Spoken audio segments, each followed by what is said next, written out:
Michelle Goldberg writes about this in a Daily Beast piece, quote, "The Christian rights gay problem," you called it. And Charles Moran's the spokesman for the Log Cabin Republicans, a great group. You support that group, of course, is Republicans who support gay rights. Thank you, Charles, and thank you, Michelle. Michelle, let me read something from your piece. You summarize a 1996 University of Georgia study, and here it is. Those most hostile to gay people are often driven by terror and shame about their own desires. That sounds like a generalization. Is everybody who's against gay rights gay? No, not everybody. But what this study shows, and what psychoanalysts have argued for a long time, and this study was one of the first pieces of really empirical evidence to back it up. Basically, the study took two groups of men, both groups identified as heterosexual. Both groups filled out questionnaires to measure how homophobic they were, and they found that there was significant more arousal when they showed them gay porn among the men who were homophobic than among the men who weren't. And I think you can see this in some of the rhetoric of the Christian right. It suggests that homosexuality is something that is so incredibly tempting that only the strictest of taboos will stop everybody from indulging in it. This is the rhetoric of people who are deep in the closet. What do you make of that, Charles? Well, it's a study. Maybe it's worth something. What do you make of it? Chris, it's not just limited to people who are strongly homophobic.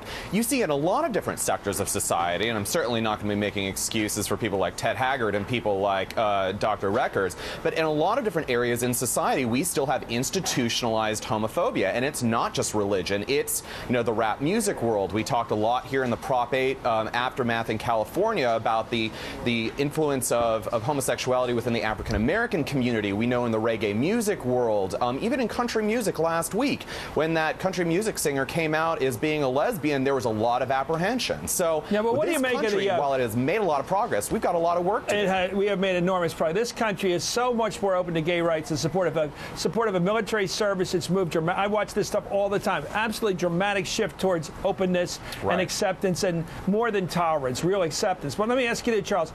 I worked in Washington now for, 40 years, and it's pretty well known that there's a lot of gay men, maybe gay women as well, who work in Republican right-wing politics. They work on Capitol Hill as staffers. It's pretty well known if you talk to gay people, And yet, how many are open about it? And how many go along with the right-wing diatribes we just heard? And why do they do it? This is the problem with Washington, D.C. Politics is still an extremely conservative community. We have a lot of people who, regardless if they're a Republican or a Democrat on either side of the aisle, who are still feeling like they can't be truly themselves. And we've got plenty of examples on the left as well. That's one of the reasons why so many different GLBT organizations advocate people coming out on their own terms. But why do they go work for right-wingers? And open and truthful. No, Charles, you're missing my point. Why do they go get jobs with right-wingers if they're not right-wing on these issues?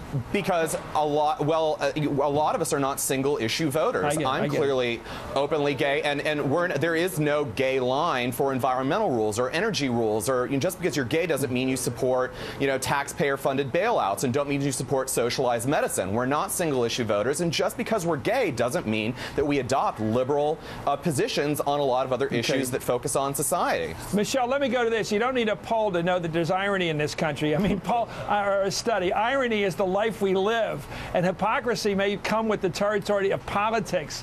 What do you think is the particular thing about men who are clearly, by any definition, gay, and they must know it, singing these songs of anti-gay public policy? What moves them to do it?